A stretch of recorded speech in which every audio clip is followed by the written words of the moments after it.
Artinya sampai dengan ayat 45. Tapi mari saya akan membacakannya sampai ayat yang 48. Matius 5 ayat 43 sampai ayat 48. Demikian firman Tuhan.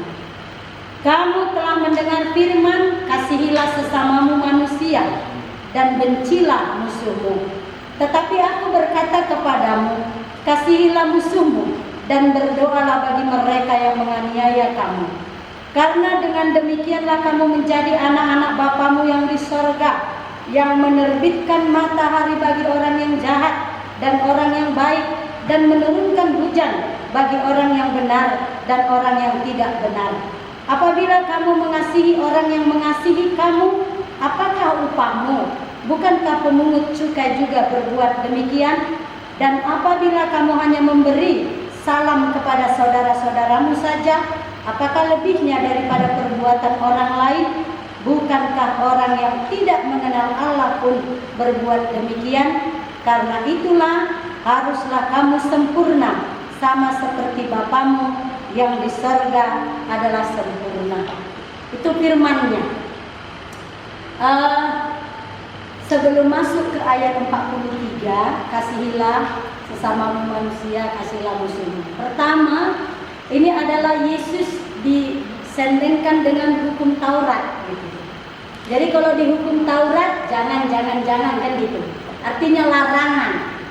Lalu di dalam hukum Taurat itu ada hukum yang tidak boleh dilanggar dan ada upahnya. Mana dia? Apa ada dikatakan di sini sebelum ayat 5 ini, ayat 38.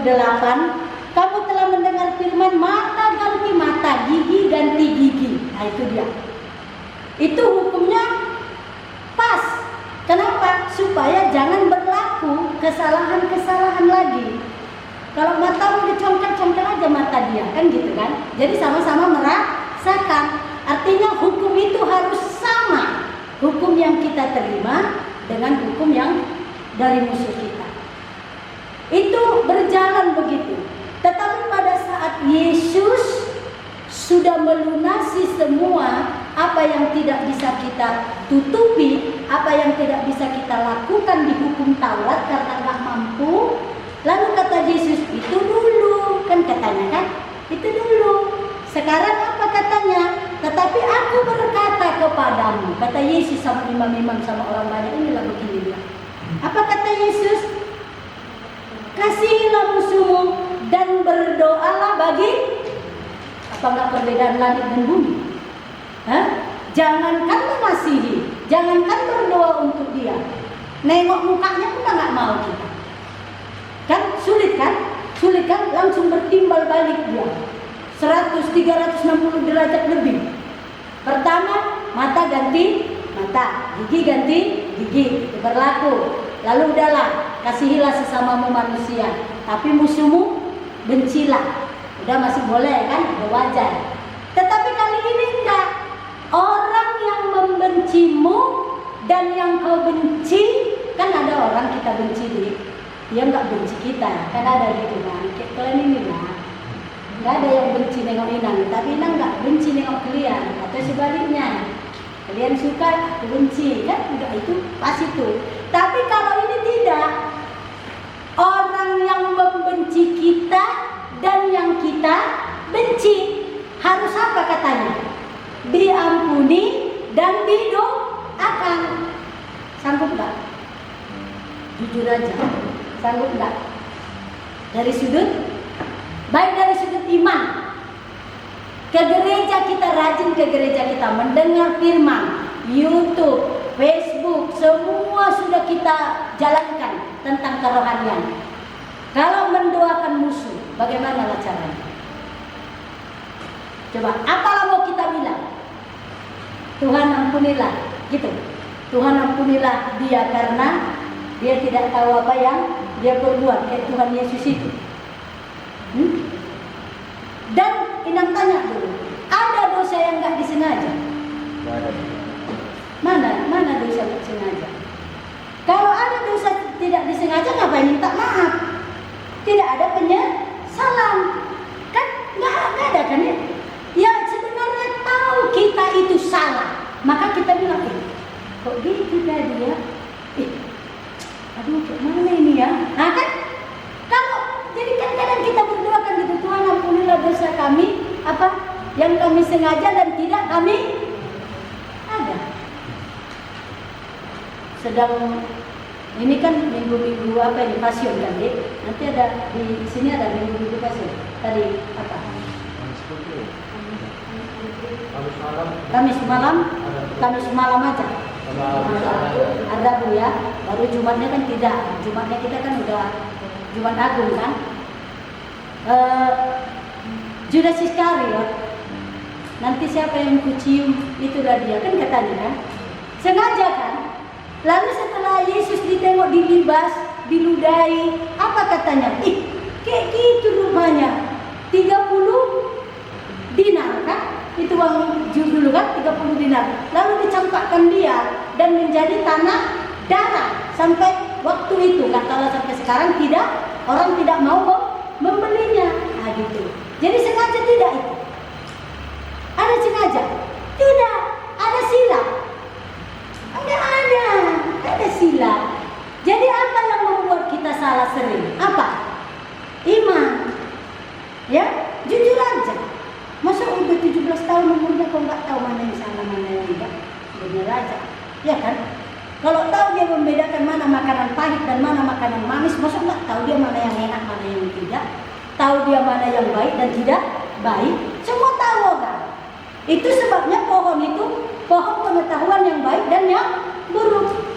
Sekarang ini tanya, musuh yang paling besar siapa? Pernah kita ampuni kita? Pernah kita ampuni kita? Pernah lah. Kenapa enggak pernah? Hah? Enggak pernah Tuhan mengampuni dia? Kita mengampuni kita? Kan pernah kan? Enggak begitu lagi itu salah. Ada pengampunan kan? Ada penyesalan. Penyesalan itu kan pengampunan. Kalau untuk diri sendiri, apalah musuh yang paling besar dari kita? Apalah? Judul satu-satu dulu. Apa musuh paling besar? Cepat aja, cepat-cepat. Ego. Nafsu. Semua pikirkan. Kemalasan. Pikirkan semua. Melawan. Tidak peduli. Terus apa lagi? Berbohong, berkata kasar, tidak memakai waktu dengan baik, tidak menghormati, tidak memahami orang lain, tidak menerima kekurangan orang lain, tidak mau mengakui kelebihan orang lain. Gak musuh besar itu. Kalau itu aja pun aku pun bisa. Coba katanya, separuhnya pun kau gak bisa. Ya. Kok gitu kan? Jadi sebenarnya Tuhan Yesus mau katakan, bagaimana kau membenci musuhmu? Sedang musuh yang paling dekat sama kau adalah kemampuan pengendalian diri. Kalau sudah mampu kita mengendalikan diri, mampulah kita memaafkan. Kan gitu kan deh? Enggak, salah enak atau kurang tepat? Kalau mampu kita mengendalikan diri, mampu kita melihat musuh kita itu, mampu kita tidak membenci, apa tidak ada pengampunan? Pikirkan dulu. Kalau kita mampu, tidak akan kubenci dia, tidak akan kumusuhi dia, tidak akan kuulangi. Mampu kita memberi pengampunan. Setelah ada pengendalian diri, mampu kita mengampuni. Mampu. Setelah kita mengampuni, muncullah mengasihi. Coba jujurlah. Aduh inilah ini si junior ini dulu. Walaupun masih pacar-pacaran monyet katanya, cinta-cinta main-main. Jujur kau nggak kau doakan orang yang kau kasih. Tapi setelah salah, memang kau doakan kau nggak dapat perempuan kayak aku. Yang kan mungkin lah orang senang kau. Ini kan, ya kan ini soal berdoa. Ini soal berdoa. Berdoanya berkat atau kutuk itu nomor 2 dulu. Ya kan? Didoakan kau. Apa nggak enak kan udah selingkuh didoakan? Udah mengkhianat tetap didoakan. Yang walaupun doanya itu tidak berkat.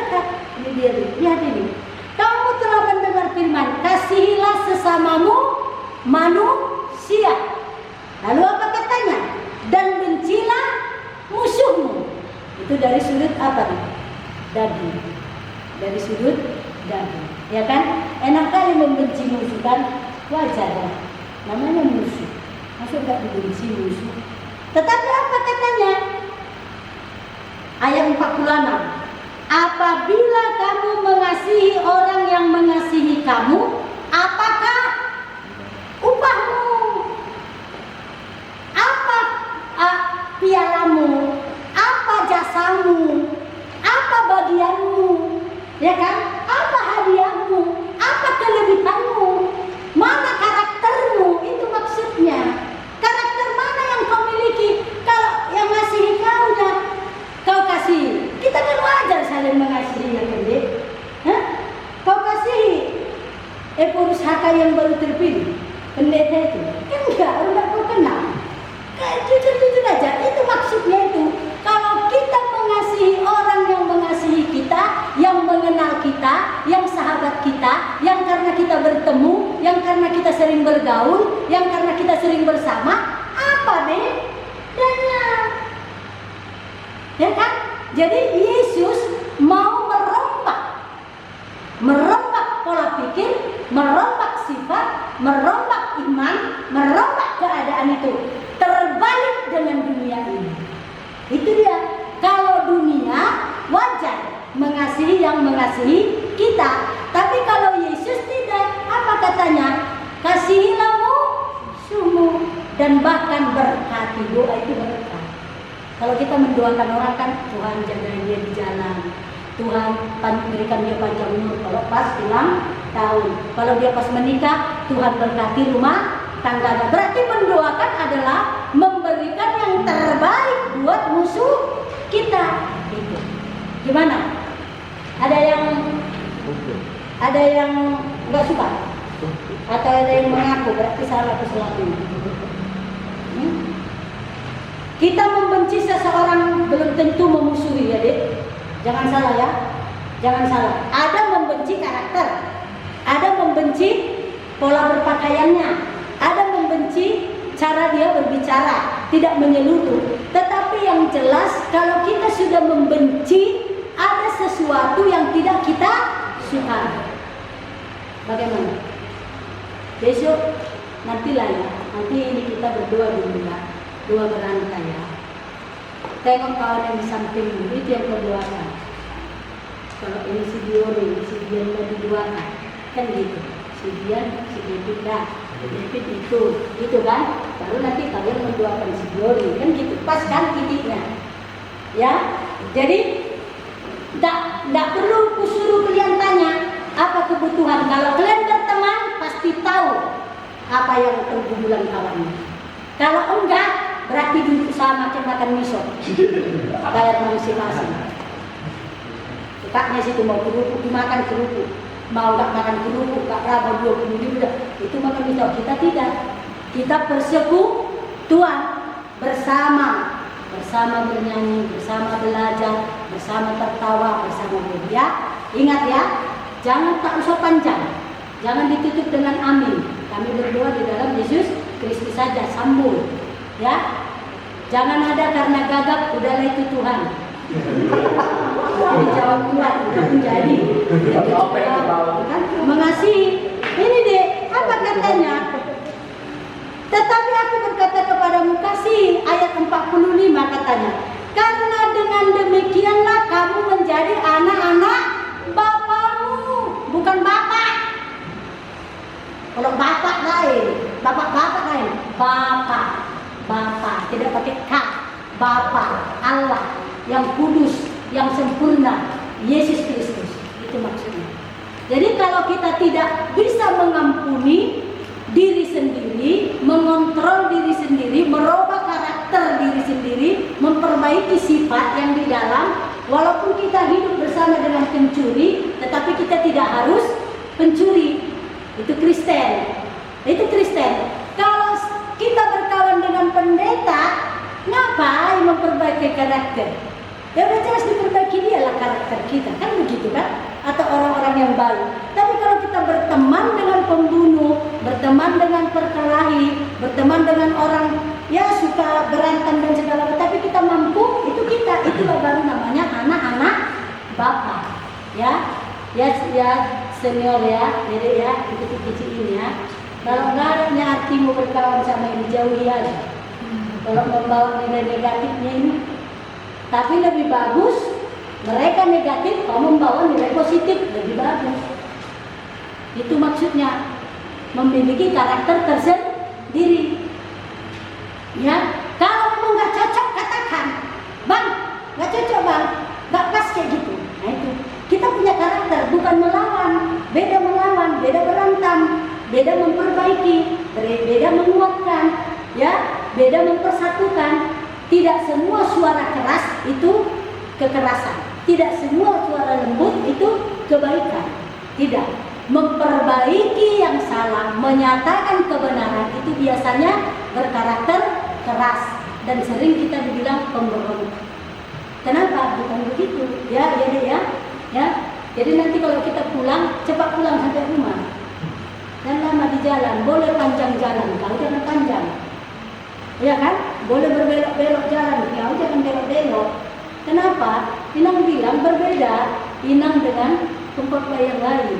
Ya, kita dekat dengan orang tua, ya kan? Itu sebabnya kalau bisa jangan jadi PP yang salah, ya senior ya, kalian ya, jangan jadi organisasi PP yang salah.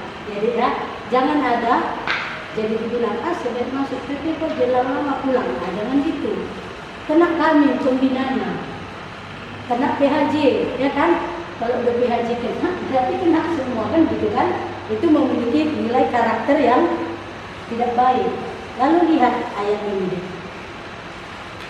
Dan apabila kamu hanya memberi salam kepada saudara-saudaramu saja, apa kelebihanmu?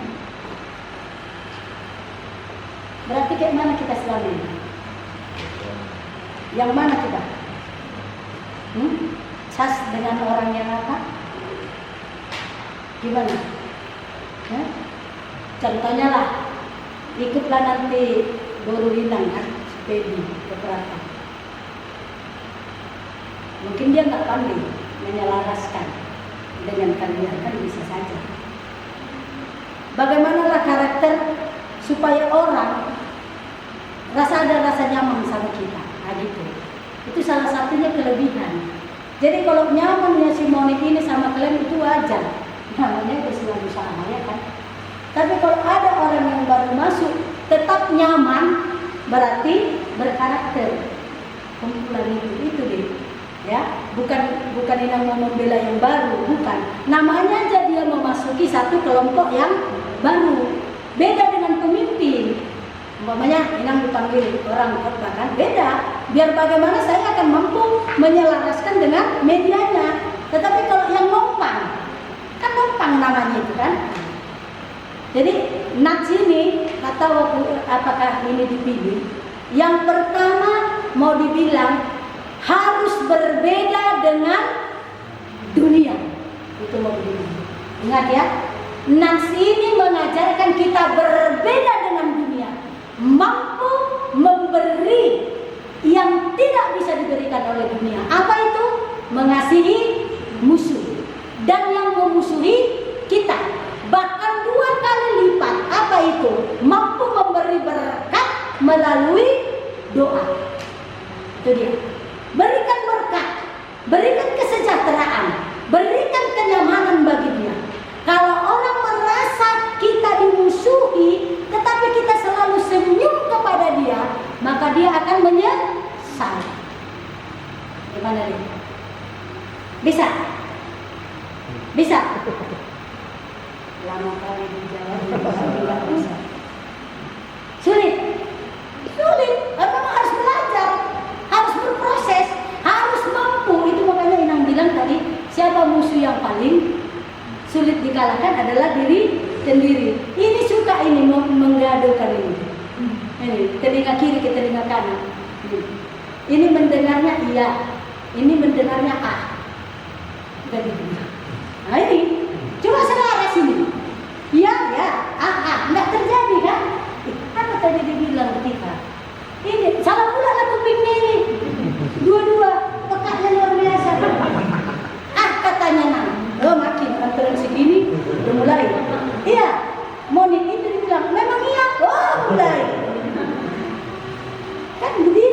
diri kan.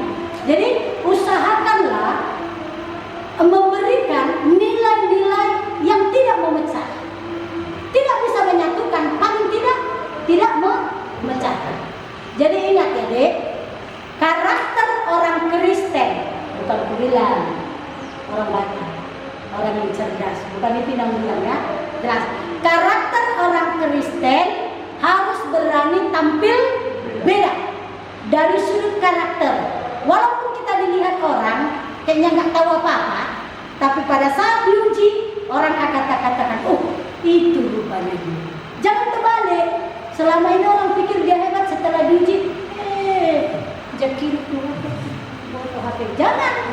Biarlah orang melihat kita tidak memahami apa-apa, tidak tahu apa-apa. Tetapi pada saat diuji orang akan mengatakan luar biasa. Jadi karakter orang Kristen itu harus beda dengan dunia. Yang kedua harus mampu mengendalikan diri. Yang ketiga membawa nuansa aura positif, kegembiraan, kekuatan di tengah-tengah hal yang baru. Dan yang terakhir, kalau mengasihi yang sudah dikenal tidak ada upah.